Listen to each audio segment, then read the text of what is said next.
Immediately to the west of Temple Square is a great place to discover pioneer history. The Museum of Church History and Art, opened to the public in 1984, includes artifacts and depictions of pioneer heritage.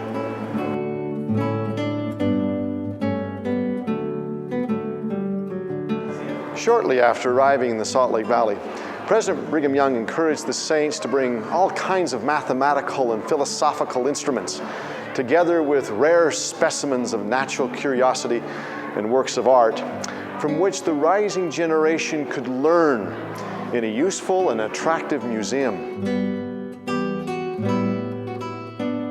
The Museum of Church History and Art sits on the site of the pioneer home of John Smith and his wife Clarissa. John was the brother of Joseph Smith Sr., thus making him the uncle to the prophet Joseph Smith.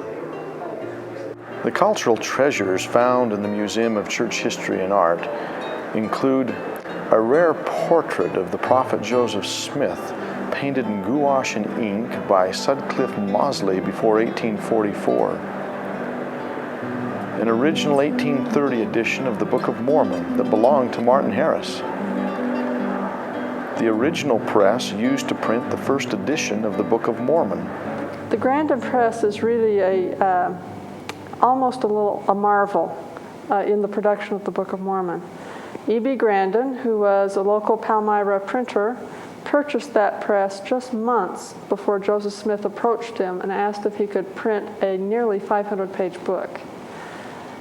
Without that press, it would have been almost impossible for Grandin to have taken such a large print job. The original death masks of the prophet Joseph Smith and his brother Hiram. Shortly after Joseph and Hiram's bodies had been brought back to Nauvoo, the saints prepared to make death masks of the two martyrs.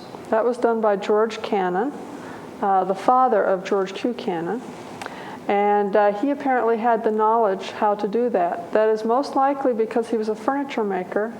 Furniture makers tended to make coffins, and people who made coffins helped care for the dead. And so we believe at some point he learned how to make death masks. And those two items are among the most significant objects on exhibit in the museum. Mormon gold coins from 1849. Numerous portraits and photographs of early Salt Lake and those pioneers who settled here. An original handcart pulled across the plains. Memorabilia from each of the presidents of the church. The Presidents of the Church exhibit celebrates and honors the lives of the men who have served as prophets of the Restoration. That exhibit is really a portrait gallery with highlights of their lives and administrations. It is not a full-blown exhibit looking at the history of the church extensively, but it's meant to give people a sense and a feeling of who these men were and of their lives and accomplishments. Over the years, museums have been located in various places throughout the Salt Lake Valley. But in 1980, President Spencer W. Kimball announced that a new 63,500 square foot museum would be built on this site.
For more information on hallowed ground sacred journeys, please visit virtualtours.byu.edu.